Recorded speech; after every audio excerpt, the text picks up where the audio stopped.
আসসালামু আলাইকুম। আমরা যাচ্ছি গোপালপুরের হেমনগর। আর হেমনগর একটা জমিদার বাড়ি আছে, সেটা অনেকেই জানেন। আমরা আজকে সেই জমিদার বাড়ি ঘুরে ঘুরে দেখব আর আপনাদেরকেও দেখাবো। আর আমার সাথে আজকে আছে শফিকুল ভাই। ভাইয়ার গাড়ি নিয়ে মূলত বের হয়েছি আমরা। তো দেখা হচ্ছে হেমনগর যাওয়ার পর। হেমনগর জমিদার বাড়ির আগেই চোখে পড়ে হেমনগর ট্রেন লাইন। আর এইখানকার পরিবেশটা এতটা সুন্দর ছিল, আমরা মিস করতে চাচ্ছিলাম না। আমরা হেমনগর জমিদার বাড়ির পথে আসছিলাম, আর এখানে হেমনগরের ট্রেন স্টেশন। আর এই দিক দিয়ে একটু ঘুরে গেলাম। আর শফিকুল ভাইয়ের গাড়ি নিয়ে কিন্তু আমরা আসছি। শফিকুল ভাই হচ্ছে আমার বড় ভাই। ভাইরে অনেক ধন্যবাদ, ভাই প্রচুর ব্যস্ত মানুষ, তারপরেও আজকে বের হয়েছে। তো আমরা জমিদার বাড়িতে যাই, তারপর আবার ফিরে আসছি। আমরা জমিদার বাড়ির দিকে ঢুকছি, আর এখানে আছে হেমনগর ডিগ্রি কলেজ। আসলে এই জমিদার বাড়িটা যদি আপনারা নিজের চোখে না দেখেন তাহলে কখনোই বুঝতে পারবেন না যে শত বছর আগেও যে কোনো স্থাপনার ভিতরে এত সুন্দর কারুকাজ করা সম্ভব ছিল। আমরা আজকে এই জমিদার বাড়ি আমি নিজেও আজকে ঘুরে ঘুরে দেখব, আর আপনাদেরকেও দেখাবো আর জানাবো এখানকার ইতিহাস। জাস্ট দূর থেকে যদি আপনাদেরকে এই ভবনটা দেখাই তাহলে দেখতে পারবেন যে এটা কি সুন্দর সাজানো গুছানো একটা ভবন। আর এটা হচ্ছে কলেজের মাঠটাও কিন্তু বিশাল। আমরা ফাইনালি পৌঁছে গেছি হেমনগর জমিদার বাড়িতে। আর পিছনে জাস্ট ভবনটা দেখেন কি বিশাল আর বড়। আমরা এখন এর ভিতরে ঢুকবো, আর এখানকার খুঁটিনাটি সব কিছুই আপনাদেরকে দেখানোর চেষ্টা করব। হেমনগর জমিদার বাড়ি তৈরি হয়েছিল 1890 সালের দিকে।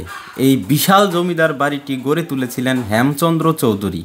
তখনকার দিনে এমন বড় ও দৃষ্টিনন্দন প্রাসাদ নির্মাণ করা ছিল খুবই ব্যয়বহুল ও জটিল কাজ। তবুও জমিদার হেমচন্দ্র চৌধুরীর অভিজাত্য আর শিল্প সংস্কৃতির প্রতি ভালোবাসা থেকেই এই অসাধারণ স্থাপত্য তৈরি হয়েছিল।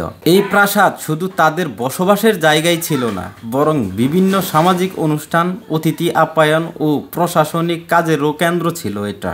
জাস্ট দেখুন এখানে যে সমস্ত পিলারগুলো আছে, এই পিলারগুলোতে যে টাইলসের মতন এগুলো লাগানো হয়েছে, এগুলো কত সুন্দর নিখুঁতভাবে লাগানো হয়েছে। আসলে 1890 সালে এই প্রাসাদ নির্মাণ যে পসিবল ছিল সেটা আসলে এইটা না দেখলে বিশ্বাস করা অসম্ভব। আর এখানে যে সমস্ত পাথরগুলো আছে এগুলো অবশ্যই খুবই দামি পাথর। দেয়ালে দেয়ালে আসলে তাকালেই বোঝা যায় যে তখনকার যে হেমচন্দ্র চৌধুরী ছিলেন তার রুচিটা আসলে কত ভালো ছিল। আর এই ভবন দেখলে আসলে বোঝা যায় না যে এটা সেই 18 শতকের এটা একটা ভবন, এটা দেখলেও বোঝা যায় না। আমরা এখন এই ভবনের ছাদের দিকে উঠব, আর এখানে প্রচুর পরিমাণে অন্ধকার, অনেক অন্ধকার, তাই আমি মোবাইলের ফ্ল্যাশ লাইট ইউজ করতেছি। আস্তে আস্তে আমরা উপরের দিকে উঠছি, আর আজকে আমরা এই পুরা ভবন ঘুরে ঘুরে দেখব, এবং এখানে যে বিশেষ বিশেষ জায়গাগুলো আছে এগুলো সব কিছুই আপনাদেরকে দেখাবো।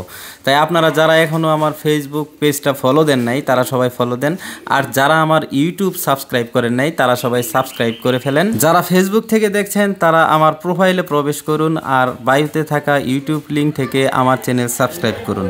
ভাই এই যে জায়গা দিয়ে আমরা ঘুরতেছি, এই দিক দিয়ে একদিন জমিদার আর জমিদারের ফ্যামিলির লোকজন ঘুরতো, আর সেই জায়গায় আমরা ঘুরতেছি। ভালোই লাগতেছে বিষয়টা, একটু জমিদার একটু ফিল আসতেছে।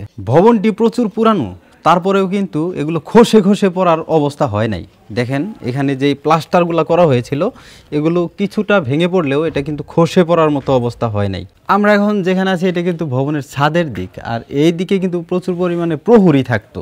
এই জমিদার বাড়ির যে সমস্ত প্রহরী ছিল তারা এই দিকে থাকতো, ঠিক এই যে এই জায়গাগুলোতে প্রহরীটা থাকতো। আর এখানে কিন্তু প্রচুর পরিমাণে লোক আসে, অনেক লোক আসে এখানে। আপনারা ওই পাশে দেখতে পাচ্ছেন ওনারা ছবি উঠতেছে। আসলে এই জমিদার বাড়িটা অনেক পুরানো, তো তাই এখানে অনেক লোক আসে। আর আপনারা জাস্ট নিচের দিকটা দেখেন।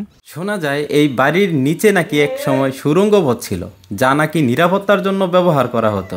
এখনও শোনা যায় এই বাড়ির অনেক সাংস্কৃতিক অনুষ্ঠান, নাচ গান, যাত্রাপালা এগুলো হতো। হয়তো এগুলো ইতিহাস, কিন্তু এসবই এই বাড়িকে আরও রহস্যময় আর আকর্ষণীয় করে তোলে। এখন যে কক্ষগুলো দেখতে পাচ্ছেন এইগুলাতে থাকতো হচ্ছে প্রহরীরা। এখানে প্রহরীরা চতুর্পাশ ঘিরে থাকতো এই মহলের বা ভবনের, যেটাই বলেন। আর এখানে যেই এরিয়াগুলো দেখতে পাচ্ছি এটা সত্যি, কিন্তু আসলে নিজের চোখে না দেখলে কখনো বুঝতে পারবেন না এই এরিয়াটা আসলে কতটুকুন সুন্দর। আর মাঝখানে যেই জায়গাটা দেখতে পাচ্ছেন এটা হচ্ছে একদম মাঝের অংশ, এর চতুর্পাশেই হচ্ছে এই ভবনটি। এই ভবনটি সম্পর্কে আরও একটু তথ্য দিই। আমাদের যেই ৭১-এর যেই যুদ্ধ হয়েছিল সেই যুদ্ধের সময় এটা মুক্তিযোদ্ধাদের একটা ঘাঁটি হিসাবে ব্যবহার করা হয়েছিল এই মহল। আর এখানে যে সমস্ত কক্ষগুলো আছে সেখানে যদি মানে কোনো কক্ষ এরকমও আছে যে সেখানে যদি কেউ লুকিয়ে থাকে তাহলে তাকে বের করা একেবারেই অসম্ভব। আর এটা তাই মুক্তিযোদ্ধারা এটাকে খুবই সেফলিভাবে ব্যবহার করছে তাদের ঘাঁটি হিসাবে ব্যবহার করার জন্য। আমরা এখন এই জমিদার বাড়ির একেবারেই চূড়ায় উঠে গেছি। আর এখানে যে সামনের দিকে যেই ডিজাইনটা আছে সেটা কিন্তু এটা যদি সামনের দিক থেকে আপনাদেরকে দেখাই তাহলে কিন্তু অনেক সুন্দর দেখা যাবে, সেটা অবশ্যই আমি আপনাদেরকে দেখাবো। এখানে আরও একটু উপরের দিকে ওঠা যাবে, আমি এখানে ওঠার চেষ্টা করতেছি। জাস্ট এই দিকে ওনাদের যেই কাজের ধরন বা যেই সমস্ত কাজ করছে এগুলো কিন্তু খুবই নান্দনিক এবং আকর্ষণীয়। এই ভবন যখন নতুন ছিল তখন এটা অবশ্যই খুবই সুন্দর এবং সুদর্শন দেখা গিয়েছে অবশ্যই। আর এখান থেকেও নিচের দিকে দেখা যাচ্ছে, দেখুন এই ভবনটি আসলে অনেক বড় এই ভবনটি। আর ওই দিকেও দেখতে পাচ্ছি আমরা আছে, ওইদিকে আমরা কিন্তু যাই নাই, তারপরে ওই দিকেও আছে আমরা দেখতে পাচ্ছি। এখনও এখানে আসলে একটা পুরানো দিনের গন্ধ টের পাওয়া যায়, যেন ইতিহাসের পাতা থেকে বেরিয়ে আসা কোনো গল্পের শহর। এটা আসলে এতটাই সুন্দর দেখাচ্ছিল, আমি যখন ছাদের উপরে ছিলাম খুবই সুন্দর দেখাচ্ছিল, আপনারাও দেখতে পাচ্ছেন। আমরা ভবনের ছাদের দিকে আছি আর এখানে যেই ছোট ছোট কক্ষগুলো আছে সেগুলো দেখতেছি।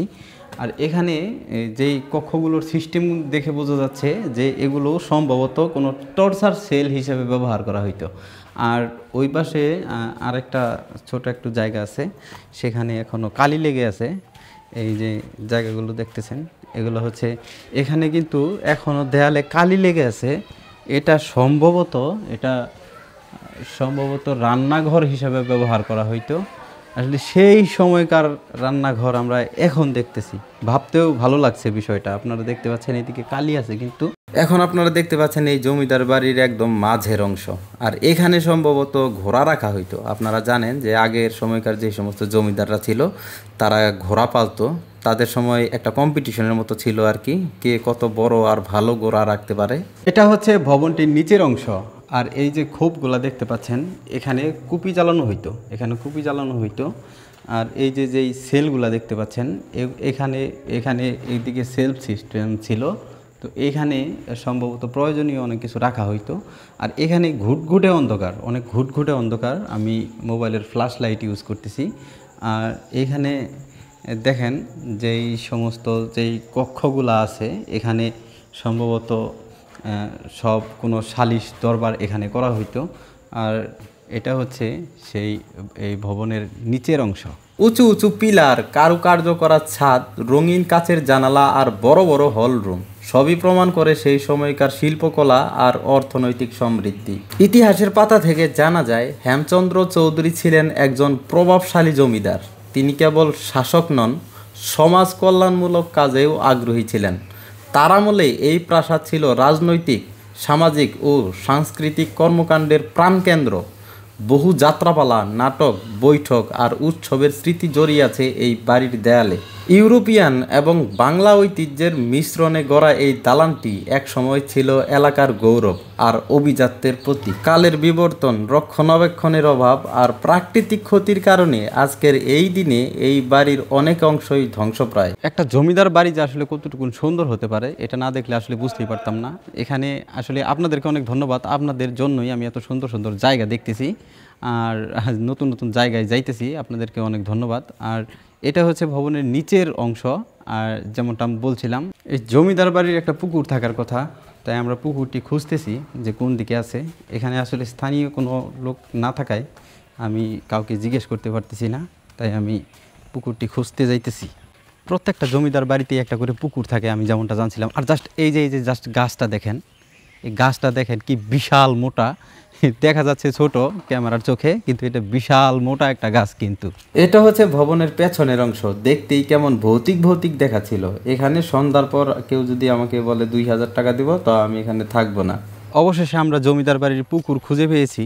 আর এখানে এখনও সেই আগের সময়কার, সেই জমিদার যখন বেঁচে ছিলেন তখনকার সময়কার এখানে ঘাট বাঁধা আছে। সিঁড়িটির নিচের দিকটা আমি দেখতে পাচ্ছি ওই দিকটা অনেকটা ভেঙে গেছে, কিন্তু তারপরেও এখনও আছে। এটা এইগুলা হচ্ছে সিঁড়ির পাশের যে অংশ সেগুলো, আর এখানে দেখতে পাচ্ছেন এটা ভেঙে গেছে।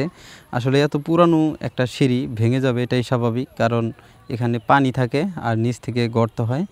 ওই দিকটা হালকা ভেঙে গেছে, কিন্তু এত পুরানো জায়গায় আসতে আসলে ভালোই লাগে। আর পুরানো জায়গাগুলোও এক্সপ্লোর করতে অনেক ভালো লাগে। দেখতেছেন এখানে যেই সিঁড়িগুলো আছে এগুলো কিন্তু ঘাস উঠে গেছে, একদম ঘাস উঠে গেছে। এই যে এই পাশটাও ভেঙে গেছে অনেকটা দেখতে পাচ্ছি। এমন আরও অনেকগুলো পুকুর এখানে ছিল এই জমিদার হেমচন্দ্রের। আর এই পুকুরগুলা এখন বর্তমানে সরকারি সম্পত্তি হিসাবে আছে, আর এগুলো বিভিন্ন মানুষকে লিজ দেওয়া হচ্ছে, আর তারা এখানে মাছ চাষ করতেছে। এই জমিদার বাড়ি আজকে প্রায় ধ্বংসের পথে, তবুও অবশিষ্ট যে অংশগুলো দাঁড়িয়ে আছে তা এখনও দর্শনার্থীদের ফিরিয়ে নিয়ে যায় শত বছর আগের সেই গৌরবময় অধ্যায়ে। আর এটা যদি এখানে অনেক পর্যটক এক সময় আসতো, ইদানিং এখন একটু কম আসে, কারণ এখানে যত্ন করা হয় না বললেই চলে। এটাকে অবশ্যই যত্ন করা উচিত, এবং নতুন করে যদি এটাকে সংস্করণ করা যায় তাহলে খুব ভালো একটা দিক হবে এই জমিদার বাড়ির জন্য। আমরা এই জমিদার বাড়ির আশেপাশটা ঘুরে দেখলাম, আর এখানে যেটা দেখলাম যে সমস্ত যেই ভবনগুলো আছে এগুলো সুন্দর সাজানো গুছানো ছিল এক সময়, আর এখন কিন্তু ততটাও সাজানো গুছানো নাই। এগুলার যদি এখন বর্তমানে যারা এখানে আছে তারা যদি এটার একটু যত্ন করে তাহলে এখানে কিন্তু প্রচুর পরিমাণে পর্যটক আসবে দেখার জন্য। এখনও অনেকেই আছে দূর দূরান্ত থেকে আসে। আমার পাশে এই যে ভাইয়াকে দেখতে পাচ্ছেন, উনি আসছে সরিষাবাড়ি থেকে।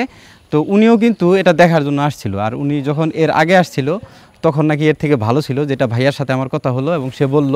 তো যাই হোক, পরবর্তী কোনো ভিডিওতে দেখা হচ্ছে। ততক্ষণ ভালো থাকবেন সবাই। আল্লাহ হাফেজ।